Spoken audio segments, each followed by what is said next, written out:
J'ai grandi, en tant que musulman, en faisant les salahs. Je ne sais pas comment vous allez l'appeler.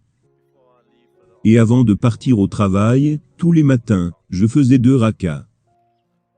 Et, un matin, en fait, ce qui a commencé à se produire, c'est que alors que je priais, j'ai commencé à entendre au-dedans de moi-même, Jésus. Et vous savez, cela m'a dérangé, mais ce n'était pas aussi grave que ça. Et puis c'est devenu quelque chose de quotidien. Chaque jour, Jésus, Jésus. J'ai commencé à penser, mais c'est quoi ça? En tant que musulman, je revenais rapidement sur mes genoux, pour réellement demander pardon à Allah. Je suis désolé, je ne sais pas d'où vient cette chose de Jésus. S'il te plaît, pardonne-moi. Et donc ma prière de 15 minutes, durait maintenant 30 minutes, parce que je passais plus de temps à supplier Allah, d'avoir pitié de moi, que de prier. J'ai donc arrêté de prier. C'était un moment dans ma vie, où tout a commencé à s'écrouler.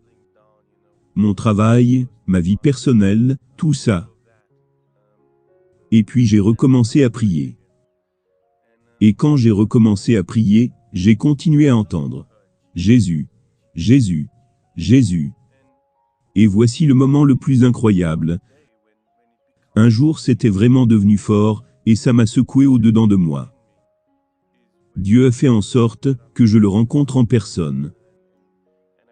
En fait, je l'ai rencontré, ça s'est passé de cette façon, un matin, alors que je priais, j'ai entendu. Et cela a secoué mon âme. Alors j'ai eu peur, et j'ai arrêté de prier. J'ai dit, qu'est-ce qui se passe ici? Et ce matin-là, alors que j'arrive au bureau, je suis vraiment déboussolé.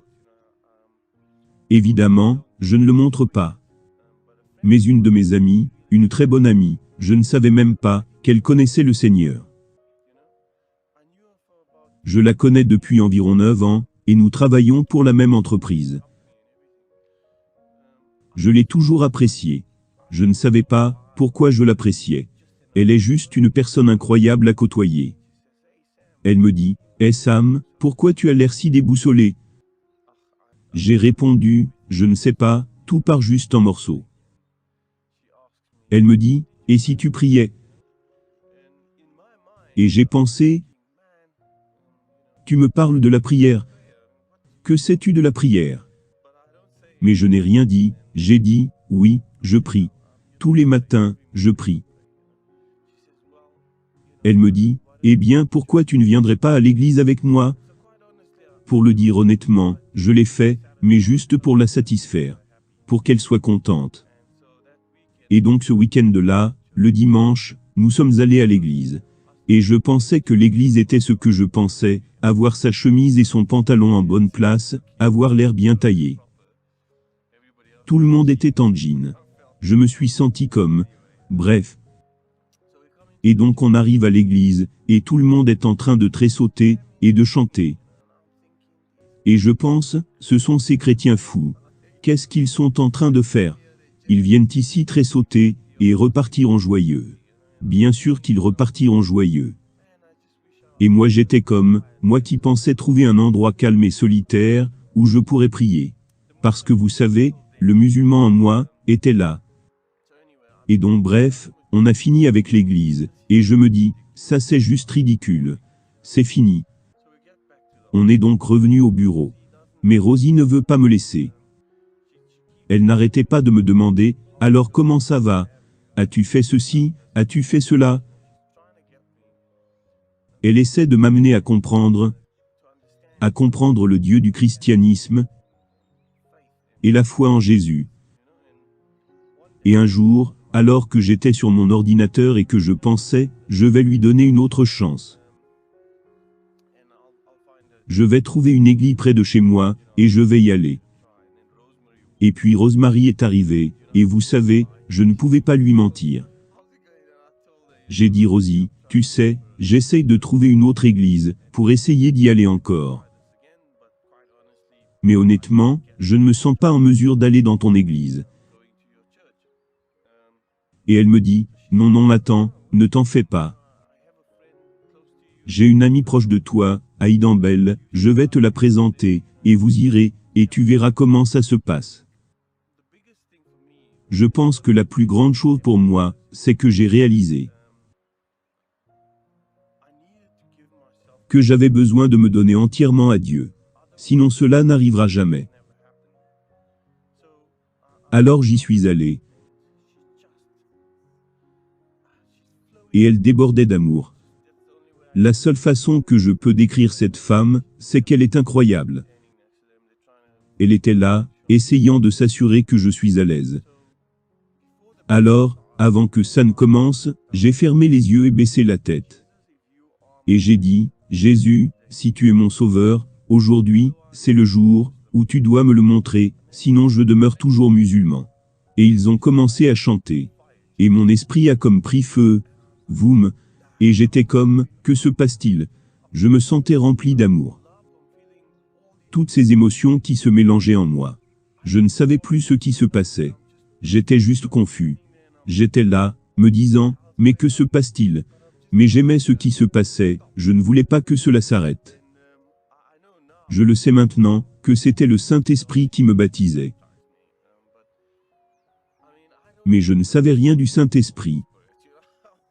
Le baptême du Saint-Esprit, mais bref, cela m'avait rempli. Il y a quelque chose ici. C'était tellement merveilleux. Donc dans mon cœur et mon esprit, j'avais rencontré Dieu, et je comprenais que Jésus est mon sauveur. Maintenant je retourne à la maison, la vie continue. Et maintenant je commence à lire la Bible. Et la Bible devient comme... La seule façon que je peux décrire ça, c'est comme la nourriture, quand tu as très très faim. Ça te comble. Ça te comble. Je suis donc en train de lire la Bible, et je ne peux pas m'arrêter. M'empêcher de manger cette chose, et j'aime ça. Ce qui se passe en fait, c'est que j'ai la révélation de Jésus lui-même. Dieu lui-même est descendu, et m'a montré qu'il existe. Je veux dire qu'après ça, je ne pouvais plus m'arrêter. J'aime le fait que je suis devenu chrétien. J'aime Dieu. Il a complètement changé ma vie, complètement.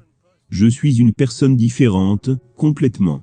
Si tu connaissais ce que j'étais avant, par rapport à maintenant, tu verrais deux différents individus.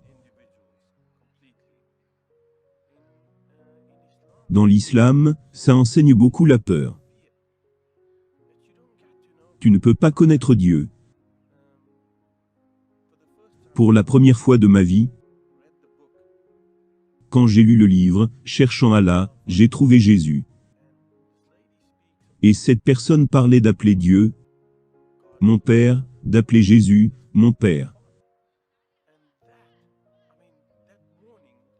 Et ce matin-là, quand j'ai lu cela, j'ai fermé le livre, et j'ai dit, Père, Père. Et l'amour irrésistible, que j'ai éprouvé pour lui était très fort. Parce que maintenant, j'ai une relation personnelle avec mon Dieu, mon papa, mon Abba, mon Père. Et ça c'est la grosse différence avec l'islam. Où c'est juste la peur, si tu fais ceci. J'ai aussi appris, ce qu'est la grâce. C'est un changement tellement écrasant. Écrasant. Comment je sais? Comment je sais qui est le vrai Dieu? Je veux dire que vous ne savez pas. Mon conseil à toute personne qui a cette question, c'est de demander. C'est ce que nous avons tous fait, nous avons demandé. Dieu, s'il te plaît, révèle-toi à moi. Si c'est toi Jésus, s'il te plaît, révèle-toi à moi. Et vous savez quoi? Dites-le, si c'est Mohamed, montre-le-moi, et je peux parier à 100 contre 1, que Jésus se montrera. Jésus te montrera qu'il est réel.